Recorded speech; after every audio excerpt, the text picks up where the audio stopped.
सरस्वती को मेरा कोटि कोटि प्रणाम। क्लास 8 जो कि प्रश्नावली आज 6.1 का हम फर्स्ट वाला क्वेश्चन सॉल्व करेंगे और मेरे यूट्यूब चैनल का नाम है अकाउंटिंग टीचर में विद्या सुधी। और सबसे पहले मैं तो कुछ इंपोर्टेंट बात आपको बता देना चाहती हूँ कि मैं जिस तरह की प्रश्नावली सॉल्व कर रही हूँ, मेरा एक ही सपना है कि हर एक बच्चा जो आज तक मैथ से डर रहा है, जिसे डर लगता है कि मैं मैथ कैसे होगा, तो मैं दावे के साथ में कह सकती हूँ तो आपको मेरिट में आओगे। आपको मैं विधि कमजोर से कमजोर जो बच्चा है उसे भी मैं इस तरह से विधि बताऊंगी। अगर आपको आंसर नहीं आ रहा है, अगर आप विधि भी करते आ रहे हैं तो आप अच्छे नंबर से प्राप्त हो सकते हैं। ऐसा नहीं है कि आप विधि नहीं करते और डायरेक्ट उत्तर लिखते हैं, मैथ में ऐसा होता ही नहीं है। मैं आपको बहुत आसान विधि बताऊंगी जिससे आपको करने में सहायता होगी और जो आपको जो लिखने का जो तरीका होगा वो बहुत ही सुंदर दिखेगा। तो आओ चलो हम चलते हैं। निम्नलिखित में से कौन सी संख्याएं पूर्ण धन नहीं है? तो इनमें हमें पूछा है निम्नलिखित कौन सी संख्या पूर्ण धन नहीं है। आप तो इससे पहले मेरे इंट्रोडक्शन वाला वीडियो मैंने बनाया है, उसे आप जरूर देखना ताकि आपको प्रश्नावली सॉल्व करने में आसान हो। लेकिन आपको मैं एक रिमेम्बर याद करा दूं कि धन संख्या, यहाँ पर एक शब्द है धन। बहुत सारे बच्चे इससे अनजान हो रहे कि धन क्या होता है। कि किसी भी संख्या को 3 बार गुने पर जो प्राप्त गुणनफल होता है, वो इस संख्या का धन होता है। सपोज करो ये कोई संख्या है 3, सपोज करो 3, तो 3 कोई पूछ ले 3 का धन कितना होता है, तो 3 गुना 3 गुना 3 बराबर 27। सपोज करो कोई पूछे कि 2 का धन कितना होता है, तो 2 को 3 बार लिखना। तो किसी भी चीज संख्या को 3 बार लिखने पर जो गुणनफल प्राप्त होता है वो ही इस संख्या का धन होता है। तो इसकी परिभाषा अगर पूछे तो मैं इस तरह से बताऊंगी कि जब किसी संख्या को स्वयं से 3 बार गुना किया जाता हो तो प्राप्त परिणाम को उस संख्या का धन कहते हैं। ओके, प्राप्त संख्या को उस संख्या से धन कहते हैं। जैसे कि 4 का धन कितना है, तो 4 गुना 4 बराबर 64। 4 चौका 16, 16 चौका 64। तो ये उस संख्या का क्या धन है? तो कोई पूछे तो 4 का धन कितना होता है, 64। तो धन यही होता है। आपको मैं सारणी से बता दूं कि कम से कम आपको 8 से लेकर 10 तक का धन अवश्य आना चाहिए। 8 का धन 1 ही होता है, इसलिए मैंने यहाँ नहीं लिखा है। तो यहाँ पर जब हम देखते हैं देखो 2 का धन 8 है। जिस तरह आप पहाड़े याद रखते हैं तो आप इसे भी याद किया करें कि 2 का धन 8, 3 का धन 27, 4 का धन 64, 5 का धन 125, 6 का धन 216, 7 का धन 343, 8 का धन 512, 9 का धन 729 और 10 का धन 1000। ओके, अब यहाँ पर एक घनमूल शब्द आया। हमारा जो अध्याय हमने पढ़ा है उसमें एक शब्द है घनमूल। तो कुछ नहीं, घनमूल इसका उल्टा होता है। तो धन का विलोम ही घनमूल कहलाता है। धन का विलोम घनमूल कहलाता है। सपोज करो देखो यहाँ पर मैं एक उदाहरण बताई हूँ कि 4 का धन कितना होता है, 64। 64 कैसा है आपको पता है। और वही पूछे कि 64 का घनमूल कितना होता है, 4 है। ये 4 कैसे आया वो मैं आपको बताऊंगी, लेकिन फिलहाल इतना ही समझ लो कि संख्या 64 का घनमूल और ये इसका प्रतीक होता है। इस तरह करने से हम 64 का घनमूल निकालते हैं। तो धन और घनमूल एक दूसरे का, देखो ये और ये क्रॉस हो रहा है, तो धन और घनमूल एक दूसरे के ऑपोजिट होते हैं। और अगर कोई पूछ ले तो संख्या 8 किस संख्या का घनमूल है, तो 2, 27 का घनमूल 3, 64 4, 125 5, 125 5, 216 6, 343 7, 512 8, 9, 729 9 और 1010। तो ये हम किस तरह से हम घनमूल निकालते हैं वो आज मैं आपको बताऊंगी। फिलहाल आप इस सारणी को देख सकते हैं या चाहे तो आप स्क्रीनशॉट भी इसका ले सकते हैं। ये सारी धन और घनमूल के बारे में आपको जानकारी हो गई। अब हम चलते हैं अपने प्रश्न की तरफ। हमें पूछा है निम्नलिखित में से कौन सी संख्याएं पूर्ण धन नहीं है। पूर्ण धन का अर्थ क्या होता है, उनके जोड़े नहीं बनते। सपोज करो यहाँ एक संख्या देखो, हमें 8 पता है, ये 8 संख्या क्या है, पूर्ण धन है। 27 भी पूर्ण धन है, 64 भी पूर्ण धन है। क्यों है? क्योंकि यहाँ पर ये 3 के समूह बन रहे हैं। क्यों है? क्योंकि ये 2 के समूह बन रहे हैं। ये क्यों है? क्योंकि 3, तो किसी भी संख्या के जब हम अभाज्य गुणनखंड निकाले, अगर 3 के समूह बनेंगे तो वो संख्या पूर्ण धन होगी। ये इसकी पहचान। पूर्ण धन होने के लिए नोट कर दो, पूर्ण धन होने के लिए पूर्ण धन होने के लिए तीनटा समूह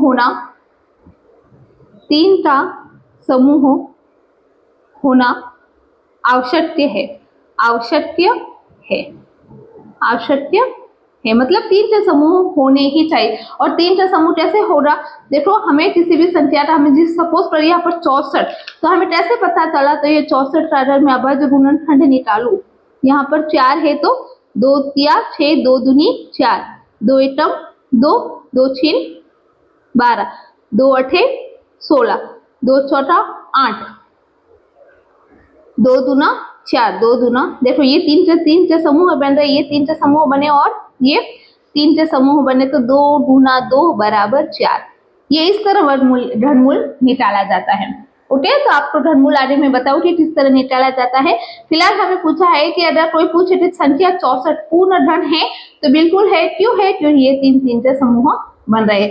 तो हमें यहाँ संख्या दी गई है 216, तो हम कैसे पता लगाएंगे कि ये पूर्ण धन है कि नहीं, तो यहाँ पर लिखना है, दिया गया है, विधि पूर्वक में बताऊंगी आपको, ताकि आपके जो नंबर है पूरे में से पूरे आए, ताकि कमजोर से बच्चे को भी अगर आप विधि लिखते आते तो आप पूरे में से पूरे नंबर, चलो 5 नंबर का है, अगर आप विधि आ रही है तो कम से कम 4 तो आपके आने ही आने, और 4 करते ही तो 40 बनते हैं, तो प्रश्न ही नहीं उठता कि कोई बच्चा फेल हो जाएगा।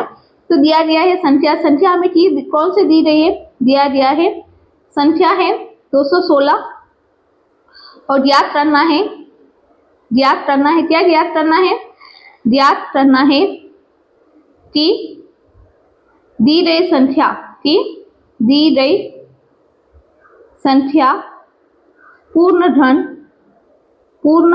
धन है या नहीं, ठीक है, ये हमें ज्ञात करना है। ओके, तो हम यहाँ पर चलो अभाज्य गुणनखंड सबको आता है, इससे पिछले वाले क्वेश्चन में ही प्रश्नावली हमने किया था।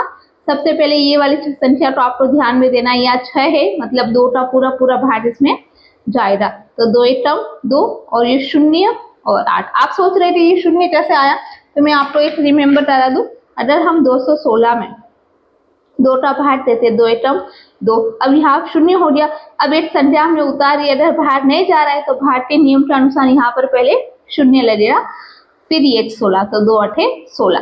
ओके, इसलिए हमने यहाँ पर ये 108 लिखे। अब फिर वापस 2 के पहाड़े में 5 10 5 बार, 2 चौका 8, ये 2 2 दूनी 4, 2 सते 14, और फिर ये 3, ये 9, 3 से 9, 3 3 3 3, तो ये बार यहाँ पर देखो ये 3, ये 2 और ये 3 के समूह यहाँ पर क्या बन रहे हैं, तो 216 क्या होगी, ये पूर्ण वर्ग संख्या होगी, तो सॉरी पूर्ण धन संख्या होगी, 216 क्या होगी, पूर्ण धन संख्या होगी। तो हम आंसर लिखे दें, आंसर आप चाहे तो इस तरह भी लिख सकते हैं, 216 2 गुना 2 गुना 2 गुना 3 गुना 3 गुना 3, इसे अंडरलाइन कर दो आप इसे।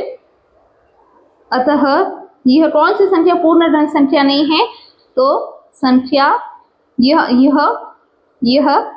पूर्ण धन संख्या है। यहाँ पर क्या लिखे रहे, ये पूर्ण धन संख्या है। पूर्ण धन क्यों आई, क्योंकि यहाँ पर 3 3 के समूह बने, अगर 3 3 के समूह नहीं बनते तो ये पूर्ण धन संख्या नहीं होती। तो आगे चलते हैं, ठीक इसी तरह हल, यहाँ पर हल लिखना है, फिर जो बातें हमें दी गई है वो लिखना है कि दिया गया है, दिया गया है संख्या है इस बार 128, ज्ञात क्या करना है, ज्ञात करना है पूर्ण वर्ग संख्या है या नहीं, पूर्ण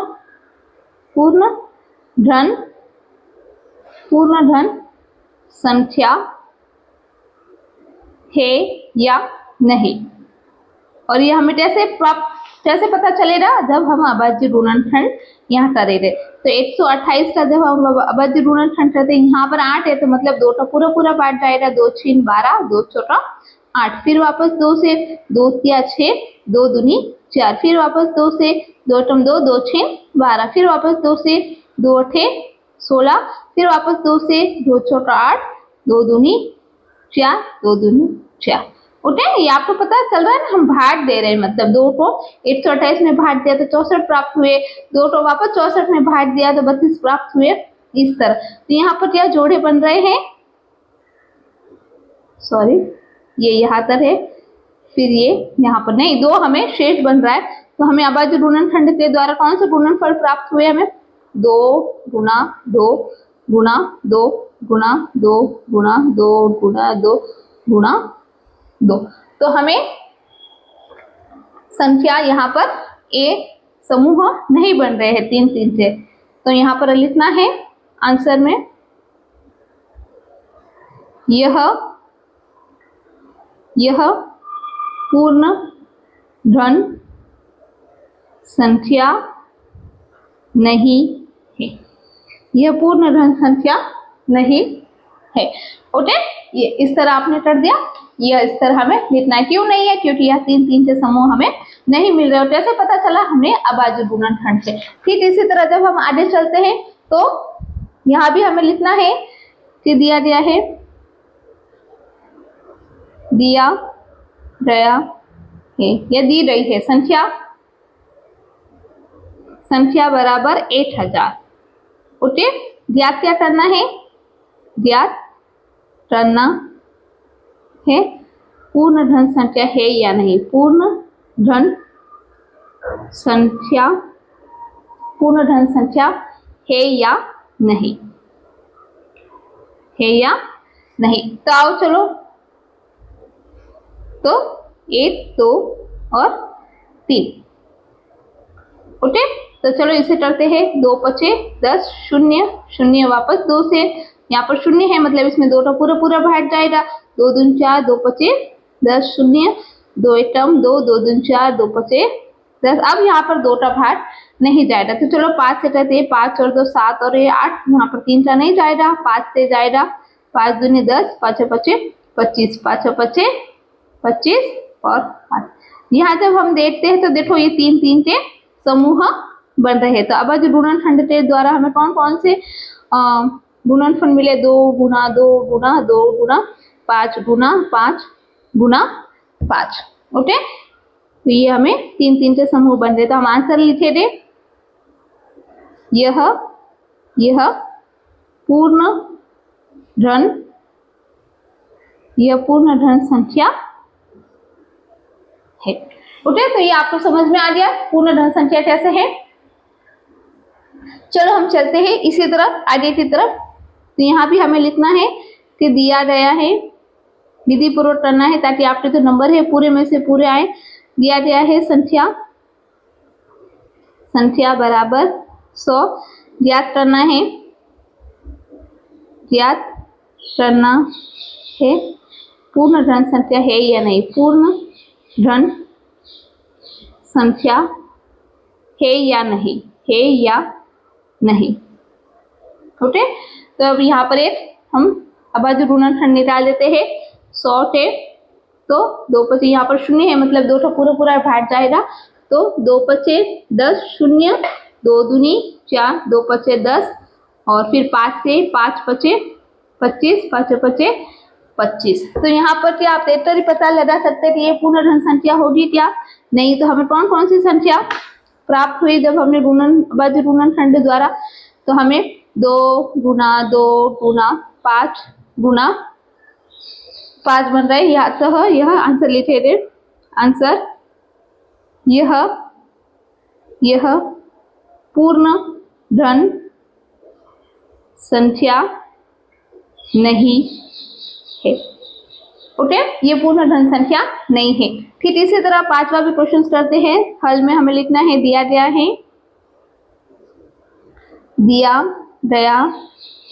है कौन सी संख्या दी गई है, संख्या 46,656 ज्ञात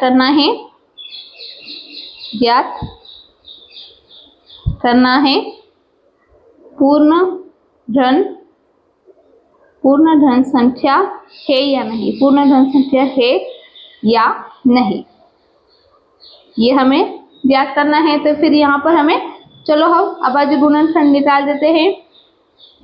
46 656 संख्याओं तो आपको ध्यान से देखना है वरना चलो इसे हम सॉल्व करते हैं। यहाँ 6 है तो 2 दूनी 4, 2 तिया 6, 2 तिया 6, 2 दूनी 4, 2 अठे 16। वापस 2 से 2 एकम 2, 2 एकम 2, 2 छीन 12 और वापस 2 छीन 12, 2 छोटा 8। फिर वापस 2 से क्यों 4 आया, 2 पचे 10, 2 अठे 16, 2 तिया 6, 2 दूनी 4। वापस 2 से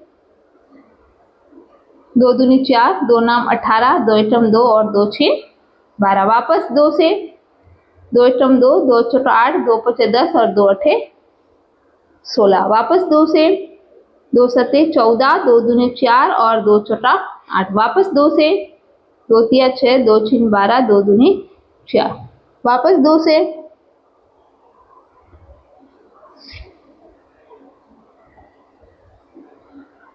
एक हमने यहाँ पर मिस्टेक की है, 2 से 14, 2 दूनी 4 और 2 नाम 18।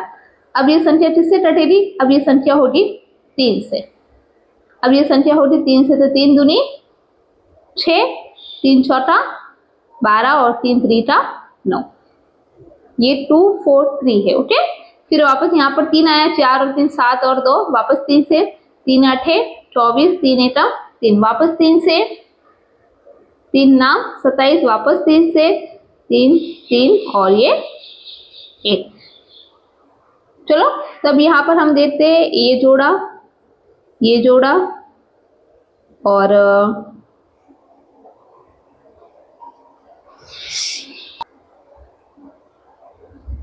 तो इसे हमें पूर्ण धन बनाने के लिए देखो दिया गया है संख्या, फिर ज्ञात करना पूर्ण धन बनाने के लिए सबसे छोटी संख्या 243 का हमने अभाज्य गुणनखंड निकाला, लेकिन यहाँ पर युग्म के हिसाब से एक 3 कम हो रहा है, तो इसे पूर्ण धन बनाने के लिए हमें यहाँ इस संख्या को 3 से किस से गुणा करना होगा, 3 से गुणा करना होगा। जब हमने 3 से गुणा किया, इस तरफ 3 से गुणा किया तो सीधी सी बात है बराबर के इस तरफ 3 लिख रहे हैं तो हमें इस तरफ भी लिखना होगा। तो हमने यहाँ भी इस तरफ भी 3 लिखा और हमारा आंसर आया है 3। हमारा जो आंसर आया है वो कितना है, इसका आंसर आया है 3। ओके, ठीक इसी तरह हम चलते हैं यहाँ पर 256, तो यहाँ लिखना है दिया गया है, दिया गया है। अब हम यहाँ पर दिया गया है संख्या, हमने संख्या लेती है, त्याग करना है पूर्ण धन बनाने के लिए छोटी संख्या, किस संख्या से हम गुणा करें, ठीक है। पूर्ण धन बनाने के लिए हम छोटी संख्या अभाज्य गुणनखंड के द्वारा हम करेंगे। तो चलो करते हैं, 2 तिया 6, 2 छीन 12, 2 एकम 2, 2 अठे 16, 2 नाम 18 और 3 तरीका 9, ये 3 और ये 1। तो यहाँ पर जब हम देखते हैं तो ये जो 3 का समूह है वो नहीं बन रहा है, तो हमें कौन सी संख्या प्राप्त हुई जब हमने अभाज्य गुणनखंड किया, तो 2 गुणा 2 गुणा 2 गुणा 3 गुणा 3 हमें प्राप्त हुआ, क्योंकि यहाँ पर अभाज्य गुणनखंड देख आप रहे समूह नहीं बन रहा है। तो हम यहाँ पर क्या लिखेंगे कि हम यहाँ पर लिखेंगे पूर्ण धन बनाने के लिए, पूर्ण धन बनाने के लिए 72 को 3 से गुणा करेंगे, 3 से गुणा करेंगे। ओके, तो आओ इसे हम 3 से गुणा के रूप में लिखते हैं। हमें पता है कि बराबर है, तो इस तरफ अगर हम 3 से गुणा लिख रहे हैं तो हमें इस तरफ भी 3 से गुणा करना होगा। ओके, आपको समझ में आ रहा है ना। तब हम यहाँ 3 3 के समूह बन रहे हैं, और हमने कौन सी संख्या से जब यहाँ पर गुणा किया था, तो हमने 3 से गुणा किया था, तो आंसर बराबर 3। ये इस तरह इसे कर देना है। तो इस तरफ आंसर आया हमें 33 तरह है। अब अभाज्य गुणनखंड के द्वारा क्या हमारा सेकंड वाला क्वेश्चन यहाँ पर छूट गया था, तो अब इसे पहले कर देते हैं। तो हमें संख्या कौन सी दी रही है 256 और हमें ज्ञात करना है पूर्ण धन बनाने के लिए सबसे छोटी संख्या। तो हम क्या कर रहे हैं यहाँ पर सबसे पहले अभाज्य गुणनखंड निकालेंगे 256 का। तो अब इसे समझते हैं, यहाँ 6 है मतलब 2 का पूरा पूरा भाग जाएगा, 2 एकम 2, 2 दूनी 4, 2 अठे 16, 2 छीन 12, 2 चौका 8, 2 तिया 6 और 2 दूनी 4, 2 एकम 2, 2 छीन 12, 2 चौका 2, 2 अठे 16, 2 चौका 8, 2 दूनी 4, ये 2 दूनी 4। अब यहाँ पर हमें देखना है कि यहाँ पर एक जो 2 है वो क्या हो रहा है, यहाँ पर हमें कम पड़ रहा है। तो हमें यहाँ पर 2 के और एक युग्म बनाने के लिए हमें क्या करना पड़ेगा 2 से गुना करना पड़ेगा। लेकिन 256 से हम जब हमने अभाज्य गुणनखंड निकाला तो हम कौन कौन सी संख्या प्राप्त हुई 2 गुणा 2 गुणा 2 गुणा 2 गुणा 2 गुणा 2 गुणा 2 गुणा 2। तो हमें कौन कौन सी संख्या, एक तो ये वाला समूह बना, एक ये वाला समूह बना। अब ये समूह नहीं बन रहा है तो हम यहाँ पर लिखेंगे नोट पूर्ण धन बनाने के लिए पूर्ण धन बनाने के लिए 256 को किससे गुना करना पड़ेगा 2 से गुना करना होगा। 256 को 2 से गुना करना होगा, 2 से गुना करना होगा। तो आओ इसे 2 से गुना करते हैं। 256 गुना 2, आपको गुना करते नहीं लिखना है, बस इस तरह से जोड़े वापस आपको बनाने हैं। 2 गुना 2 गुना 2 गुना 2 गुना 2 गुना 2। तो बस हो गया, ये रहा, ये बस युग्म बन गए हैं। और हमने किस संख्या से गुना किया था 2 से। यहाँ हमने एक 2 से गुना किया तो हमें इस तरफ बराबर के इस तरफ दोनों पक्षों का मान बराबर होने के लिए यहाँ पे हमें एक 2 से गुना करना होता। तो हमने कौन सी संख्या से गुना किया था, तब आंसर में लिखेंगे 2, आंसर 2। ओके, ये आपको समझ में आ गया किस तरह मैंने 2 लिखा है, क्योंकि यहाँ पर ये 2 के युग्म नहीं बन रहा था, एक 2 कम हो रहा था, इसलिए 256 को जब 2 से गुना करेंगे और इस तरह भी हम जब 2 लिखेंगे जब हम इसे प्राप्त करेंगे घनमूल निकालेंगे तो हमें हमारा घनमूल मिल जाएगा। फिलहाल हमें इतना ही पूछा है इसलिए हमने यहाँ पर नहीं निकाला। तो ये हो गया है, थर्ड वाला भी हमने कर दिया। फोर्थ वाला हमें क्या है दिया गया है संख्या, कौन सी संख्या दी है 675।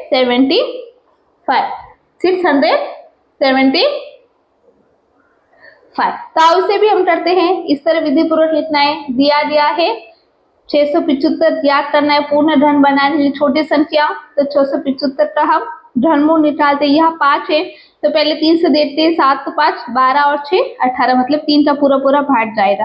3 दूनी 6, 3 दूनी 6 और 3 पचे 15, 5 और 2 7 और 2 मतलब वापस 3 का जाएगा, 3 सते 31, 3 पचे 15 वापस 3 का जाएगा, 3 दूनी 6, 3 पचे 15। लेकिन अब यहाँ पर 5 का भाग नहीं जाएगा, तो अब 3 का भाग नहीं जाएगा, तो 3 ये 5 और ये 5 मतलब हम ये भाग देते जा रहे। किसी भी बच्चों को कोई डाउट हो तो पूछ सकते हैं, हम क्या कर रहे हैं भाग देते जा रहे। और अभाज्य गुणनखंड के द्वारा हमें कौन सी संख्या प्राप्त हुई 675 बराबर 3 गुणा 3 गुणा 3 गुणा 5 गुणा 5। आगे हमें संख्या नहीं मिल रही है, इसका मतलब हमें एक और 5 यहाँ पर जोड़े के रूप में एक और हमें 5 चाहिए, लेकिन इसे अब नहीं है तो हम यहाँ पर लिखना है नोट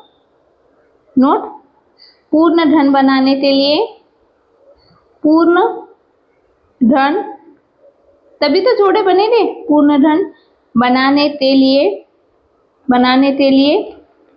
675 को 5 से गुना करना होगा, 5 से गुना करना होगा, 5 से गुना करना होगा। ओके, 5 से गुना करना पड़ेगा। तो फिर हम यहाँ पर लिखे थे 675 गुना 5 बराबर 3 गुना 3 गुना 3 गुना 5 गुना 5 गुना 5। अब हमारे पास देखो ये 3 3 चाहिए, समूह बन रहे हैं, इसलिए हम यहाँ पर लिख रहे आंसर।